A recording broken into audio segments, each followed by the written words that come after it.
Hello, Molweni Sanu Hujambo. I'm Thembekile Mrototo, and this is Unwrap Africa, where we focus on the latest news, trends, and successes of the African continent. Siyaqaqa.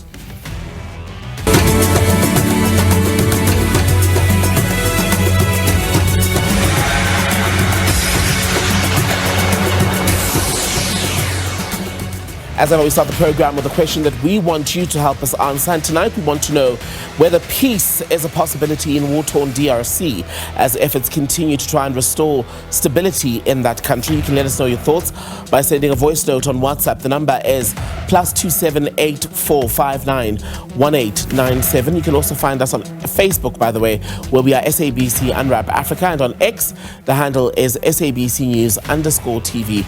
We'll take a look at your thoughts later. First, though, a look at the Continental wrap.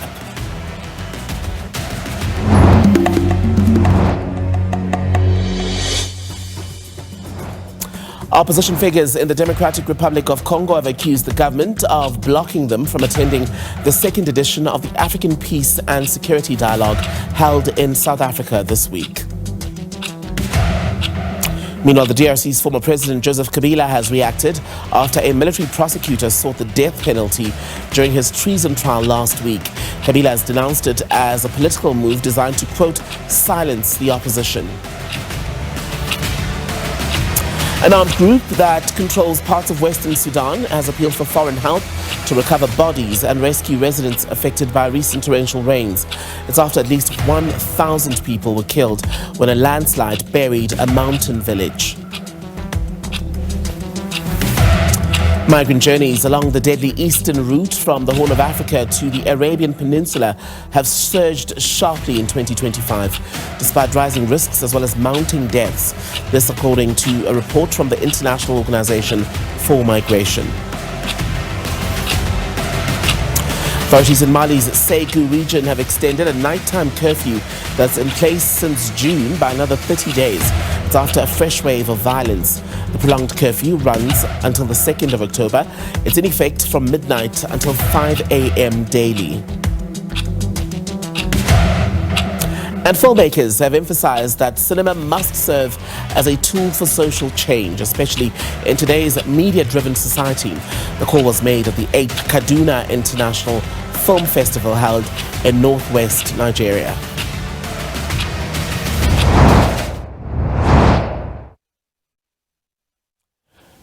So the neutral mediation process is essential to achieve long-lasting peace in the Eastern DRC.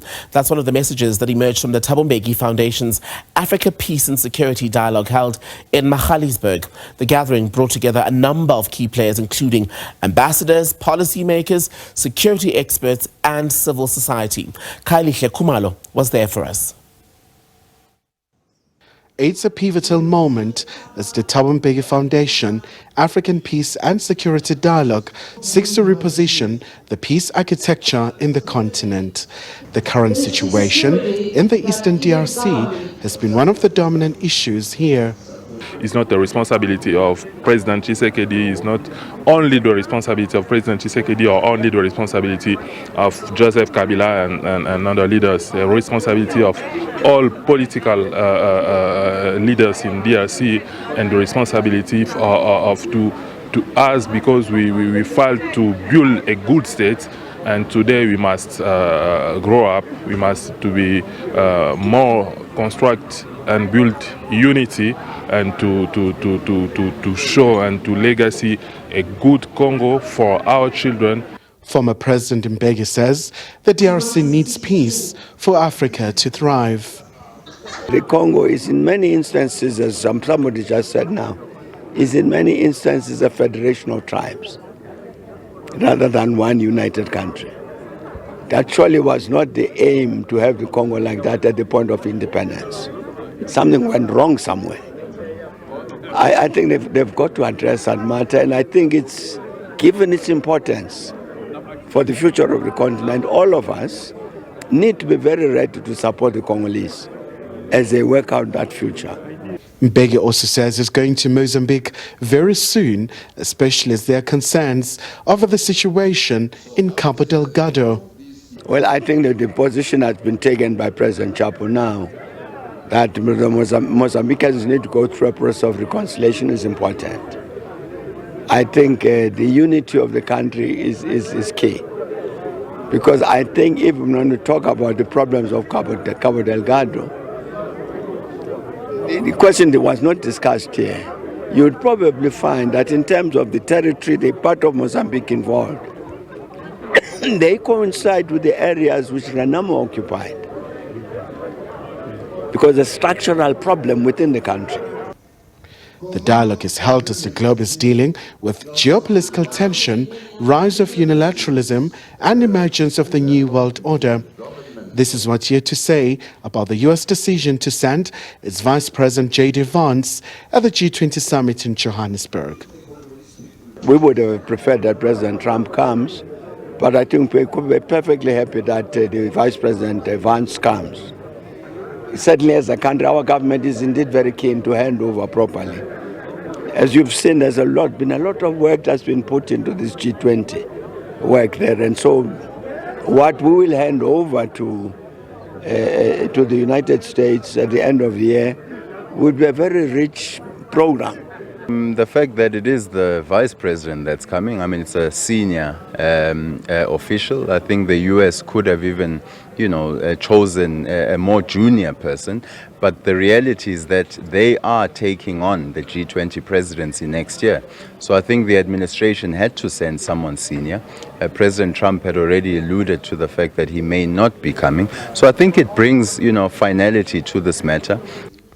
The gathering has also paid close attention to root causes of conflicts in the Sahel region and the Horn of Africa, which are battling with the rise of terrorism and extremism. Kylie Kumalo, SABC News, Johannesburg. Well, in light of that conversation, we've been asking you tonight whether you think peace is a possibility in the war-torn DRC. Let's have a look at some of your thoughts that have come in so far. Ndamira Josiah says the DRC's instability is Tshisekedi's shield. Tshisekedi is the president. He says without war, he's exposed. Without conflict, his failures become visible. This is why he actively ensures peace initiatives fail, agreements collapse, and violence continues, all to protect himself, not his people. Francine says the DRC is not just a victim of regional instability, it's a victim of its own president. Tshisekedi's deliberate rejection of peace is why the nation remains trapped in war, corruption, and economic ruin. One here says that we come from the east of our country where the war has forced us into mature men, forged us in fact into mature men to change our country. We already have the heart of the war because it's our daily life, but the DRC deserves a peace forged by sacrifice, and the Congolese youth are ready, I am sure. Final one here says that only if Felix steps down and someone takes over, he couldn't deliver a pizza. Being a president was a disaster. As always, those views, a reminder, are not the views of SABC News, but rather our viewers commenting on the different issues of the day on the continent. This is Unwrap Africa. When we come back, we talk M20, South African media and other experts gathering to talk about the role of the media fraternity in what is a G20 presidency year for South Africa.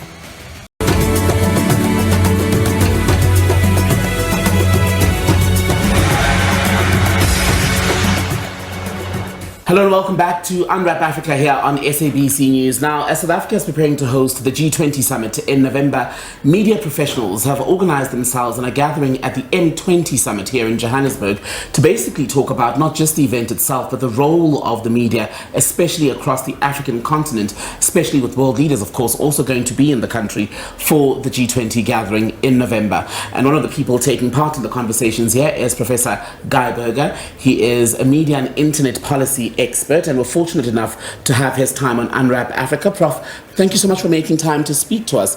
I want to start on that very point, right? The M20 summit that is taking place in the context of the G20 leaders meeting. How important is this as far as gatherings go? Well, I think it's very important. Of course, I'm a bit biased, but here you have, for the first time ever in a history of this G20, which is probably 25 years, I think, the very first time you have media coming together to say, you G20 leaders, the G20 is the most rich, powerful economies in the world, hear what we have to say. The first time we ever had such a come together to put this message to the G20 leaders. And the message is, if you guys want to achieve your ambitions for development, for employment, for digital advancement, don't forget the media. In fact, you have to support the media. This is our message to them. Now, I think the South Africans can take huge pride that this was done here in Johannesburg. And it is being done also as a Pan-African initiative. Although in the G20, it's only South Africa that is a member. There's the AU is a member, Egypt is invited, Nigeria is invited. But South Africa is organizing this G20, and the media in South Africa are organizing the M20 as if it's a Pan-African event. Everything should focus on how to benefit development, democracy, human rights in Africa. And how does the media then leverage the opportunity to be able to achieve those very objectives? Well, if you take the themes for the G20 this year, very nice themes, very, very nice. It's solidarity, equality, environment, sustainability, SES. Now, how can you have solidarity if people don't know what is happening? The only way they know what is happening is because of media, trustworthy media. You know, when we speak about information integrity, integrity means I respect your integrity. I can trust you that you're not going to try and, pull the wool over my eyes or pull my phone out my pocket. I trust you to have integrity. Information integrity, you can trust the integrity. Most media, including even sometimes media that's, maybe got a bit of an agenda, but you know where it's coming from. It's not like social media. Social media, you don't know if it's a real person, you don't know if it's authentic, you don't know if it's a deep fake. So the thing about media is that media can help solidarity because you can rely on media. It can help with equality because media will say, hey, there's corruption, money's being stolen, it should go to the public. For example, we have a situation in South Africa. Access to healthcare. Right. Now, some members of the South African public, they are blaming problems in healthcare on foreigners. But the problem of healthcare in South Africa, unfortunately, is because some people are stealing money from the healthcare system. Even whistleblowers are being assassinated because of this. Now, the media is bringing this to light, saying, if we want equal healthcare, you cannot have corruption. The last thing I just want to say is sustainability. Today we have this problem. Global warming leads to extreme weather events, droughts, floods. People in Africa know this. This is something new.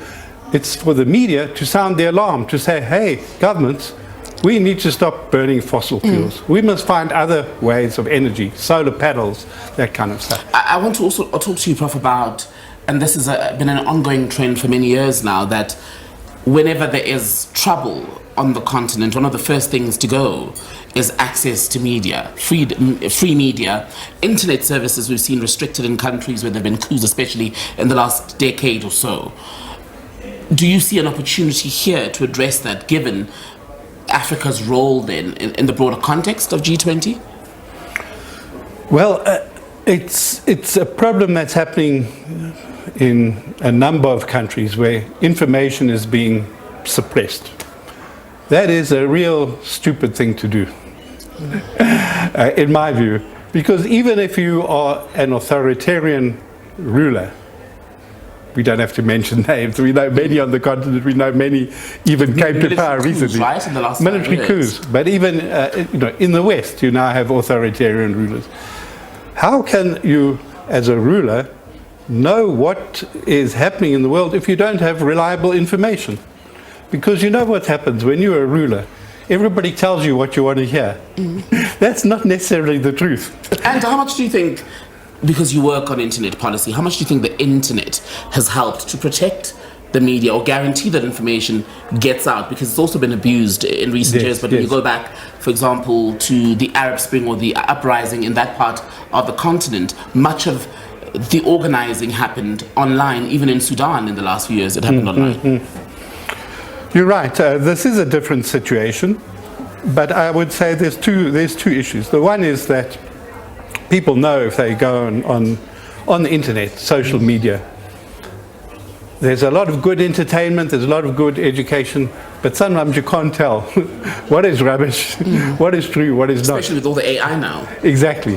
So that is one difficulty. The other problem is that people abuse the internet.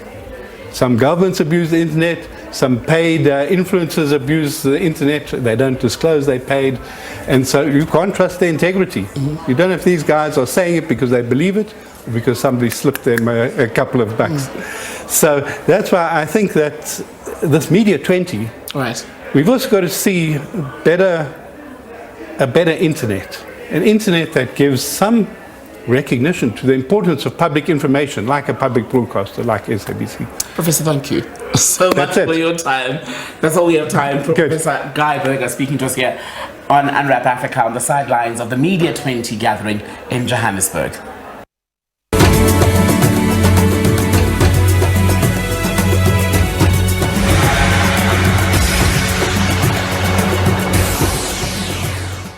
Well, as you know, Unwrap Africa is not just about the news and the troubles of the African continent.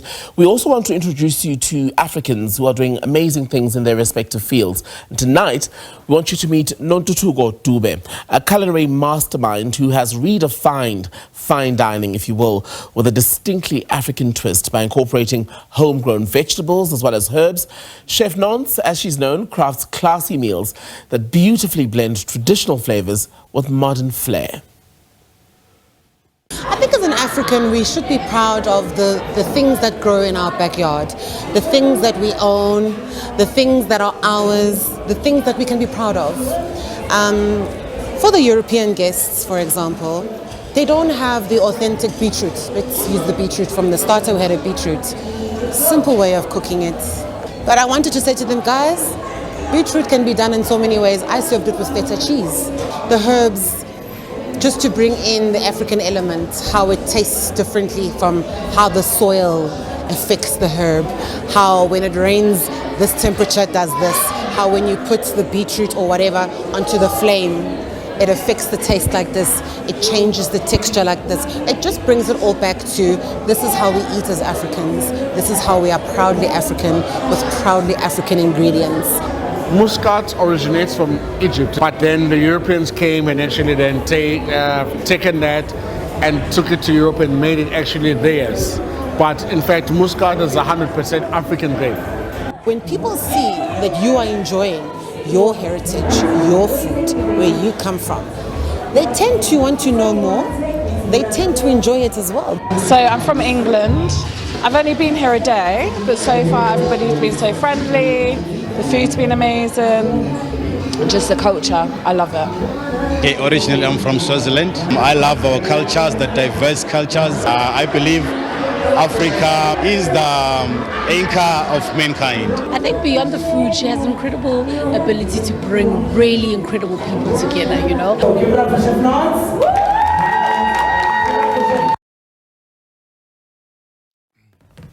That's how we come to the end of this edition of Unwrap Africa on SABC News. But don't go away, because tonight we launch a brand new program focusing on the upcoming G20 summit held in South Africa in November this year. Tulasiza Simelan is standing by with G20 Focus. Take care and stay with SABC News. Bye-bye.